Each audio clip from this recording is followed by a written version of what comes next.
Et oui, la CAN est surréaliste. Depuis le départ, on parlait d'une CAN historique. Eh ben, on a ce qu'on voulait voir et une nouvelle fois, 100% des paris qu'on avait pronostiqués sont justes. On a pronostiqué qualification du Nigeria et du Congo. Aujourd'hui, la Côte d'Ivoire élimine le Mali dans un match énormissime et l'Afrique du Sud passe devant le Cap-Vert. On va débriefer tous ces matchs. Donc, Zoul, salam et bonsoir à tous. J'espère que vous allez tous très très bien. On se retrouve aujourd'hui pour débriefer les deux derniers quarts de finale de cette CAN. Une CAN surréaliste, une CAN légendaire, une CAN historique, avec du beau football, avec des rebondissements, du spectacle. C'est vraiment l'une des meilleures CAN depuis un bon bout de temps. Je pense que on s'attendait pas à avoir une telle énergie positive sortie du football africain. Donc avant de commencer le débrief, n'oubliez pas de liker et de vous abonner à la chaîne. Je vais commencer par le match qui vient de se terminer avec la qualification de l'Afrique du Sud face au Cap-Vert. J'avais pronostiqué une qualification de l'Afrique du Sud par rapport à leur capacité à subir, par rapport à leur capacité à être bien organisée, par rapport à leur capacité à être une équipe qui subit bien et qui joue les coups, qui s'adapte à des adversaires qui peuvent jouer, qui peuvent être beaucoup plus puissants. Ils sont adaptés au Maroc, ils sont adaptés, voilà, à part le match face au Mali où ils ont pas pu subir beaucoup face à une équipe physique, mais face aux équipes techniques, ils gèrent beaucoup mieux les matchs. Et d'un autre côté, on a eu une élimination du Cap-Vert qui personnellement, si je veux en sortir, je l'ai dit bien avant, quand j'ai pronostiqué les matchs, j'ai dit, si je voyais d'un point de vue des sentiments, je mettrais le Cap-Vert devant, je mettrais la Guinée devant, parce que c'est des équipes qui jouent beaucoup mieux. On a vu, on se régale en regardant cette équipe du Cap-Vert, mais si on doit être logique, c'est évidemment l'Afrique du Sud qui va se qualifier. Aujourd'hui, le Cap-Vert, ils ont tout fait. Tout fait. Ils ont dominé les trois quarts du match. Ils ont eu des situations énormissimes. J'en parlerai pas même de Tavares. La dernière situation du match et l'arrêt du gardien avec le poteau. Ils avaient les occasions de tuer le match, de marquer. Malheureusement, là où il fallait tuer, je pense, le match et marquer, ils l'ont pas fait. L'Afrique du Sud a eu ces situations aussi, mais un peu plus dans le côté défensif, le côté, c'est une équipe de coups, l'Afrique du Sud. C'est pas une équipe qui domine. Ils sont rentrés, ils ont joué les 10 premières minutes, ils ont dominé, puis ils sont retournés un petit peu en défense. Ils ont défendu presque tout le match. Jusqu'au dernier minute, le Cap-Vert avait des situations. Et en prolongation, c'est eux qui commencent bien aussi les prolongations. C'est une équipe de coups, c'est une équipe, et Boros, c'est un entraîneur qui est extrêmement intelligent dans la manière avec laquelle il découpe le match. Et la manière avec laquelle il découpe le match en fonction de l'adversaire, on l'a vu dès le début des mi-temps. Si on remarque cette équipe d'Afrique du Sud, dès le début des mi-temps, c'est une équipe qui rentre très bien dans les mi-temps, qui rentre en puissance, et puis derrière, qui revient, qui défend, qui place un fort rythme. Ils l'ont fait en prolongation, ils ont placé un fort rythme, parce que techniquement et footballistiquement, le Cap-Vert est supérieur à cette équipe d'Afrique du Sud. Sur ce match, hein, pas collectivement, pas en matière d'effectifs, non. Sur ce match, on a vu beaucoup plus de choses du côté du Cap-Vert que du côté de l'Afrique du Sud. C'est pour ça que c'est là où on voit un petit peu l'intelligence du coaching et de défendre. Mais après, il faut parler d'une chose. C'est vrai que 4 penalties arrêtés du gardien de l'Afrique du Sud. Williams. Et Vizinho, il fait un match aussi malade. Hein. Il arrête 2 parades en prolongation pour le Cap-Vert. Mais Williams, c'est Dibu Martinez de l'Afrique du Sud. Il part toujours du bon côté. Et je pense que là, c'est un point à utiliser pour l'Afrique du Sud. Aller défendre et jouer les prolongations et jouer les pénaltys. Il part toujours du bon côté. Certes, on va dire mais il les arrête d'une façon monumentale. Je pense qu'il est rentré dans la tête des Cap-Verdiens. Et les Cap-Verdiens, dès le premier pénalty raté, je pense que le Cap-Vert, je pense qu'ils ont senti qu'ils ont raté le match pendant le match. Quand ils arrivent au penalty, pour eux, ils se sont dit, on a fait des choses de malade.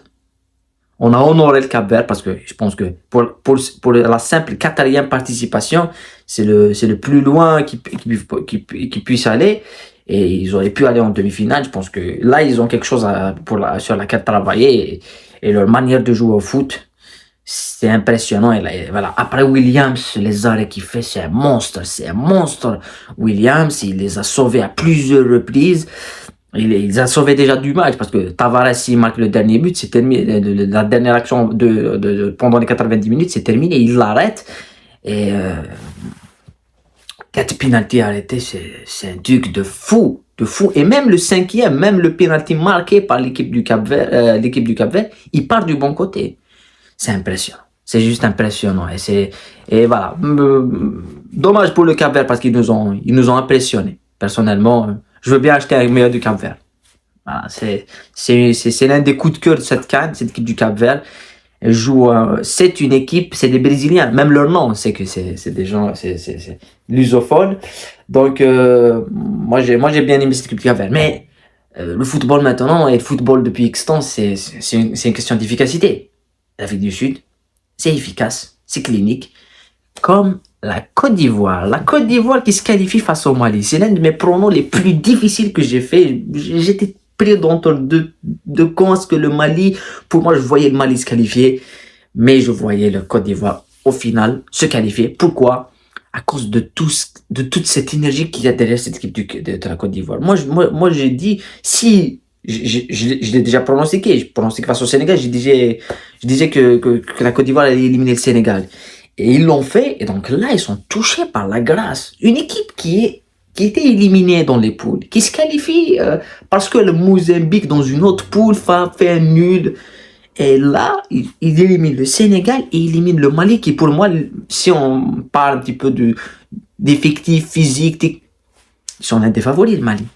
Et le processus du match. Il faut qu'on parle de ce match-là parce que c'est irréel. C'est irréel ce qu'on a vu.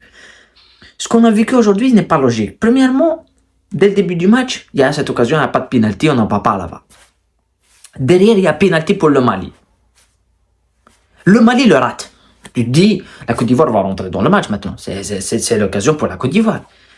Il y a Masuaku qui se fait expulser. Expulsion pour la Côte d'Ivoire. Ah, la Côte d'Ivoire a 10 contre 11 pendant plus de 45 minutes. Donc tu te dis, à deuxième mi-temps, ils vont défendre tout ça. Puis il y a le but de Niné en deuxième mi-temps. Le Mali domine, archi-domination sur tous les plans l'équipe de la Côte d'Ivoire. Il y a ce but de malade pour Néné qui ne célèbre pas parce que ses parents sont ivoiriens.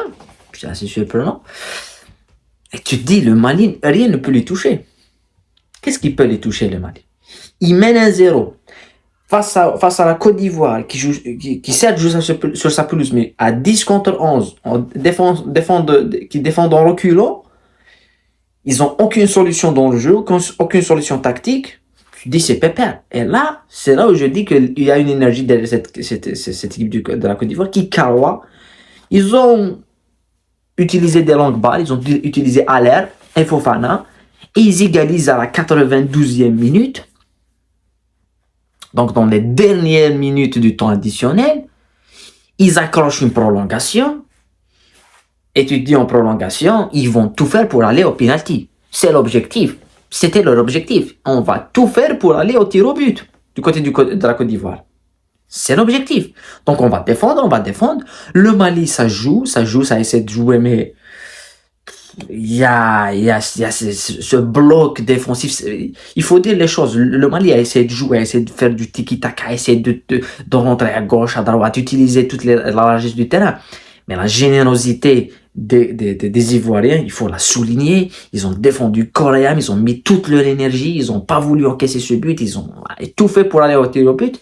C'est la seule action de toutes les prolongations où la Côte d'Ivoire passe de l'autre côté du Mali, va dans le côté du Mali et obtient un coup franc à la dernière seconde du match. Dernière seconde du match. C'est frappé, remis de Fofana qui frappe et but.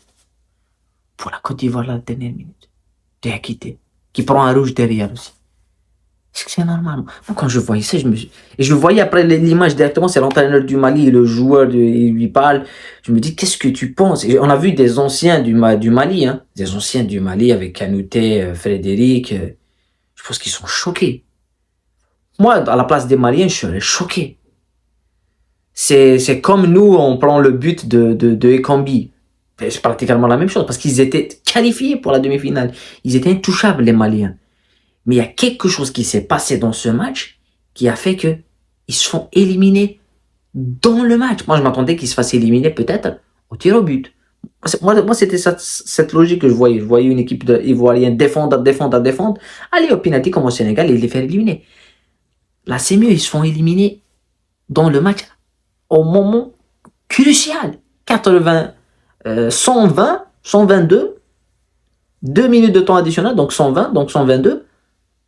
Il marque à la 121e. Le football, il n'y a que le football qui peut te procurer ce genre de choses. Je suis quelqu'un qui suit beaucoup d'autres sports. Et je suis beaucoup d'autres sports. C'est pas que je regarde des résultats, non. Par exemple, je suis le rugby, je suis le tennis.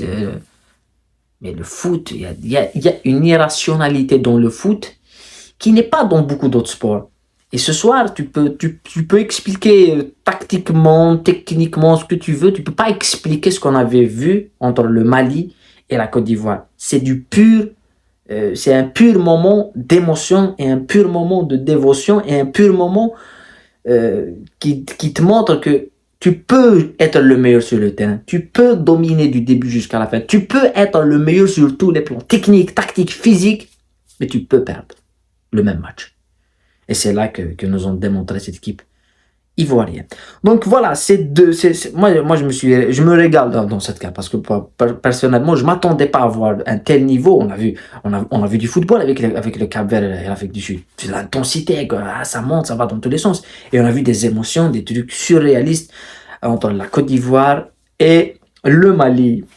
Maintenant, on se retrouve évidemment dans les pronos des demi-finales. On a eu 100% sur les quarts de finale. On essaiera d'avoir 100% sur les demi-finales. Et la finale, bien évidemment, on se retrouve tout ça demain pour pronostiquer les demi-finales. Et je vous dis à bientôt, à très bientôt. Prenez soin de vous, on appuie sur vous. Ciao.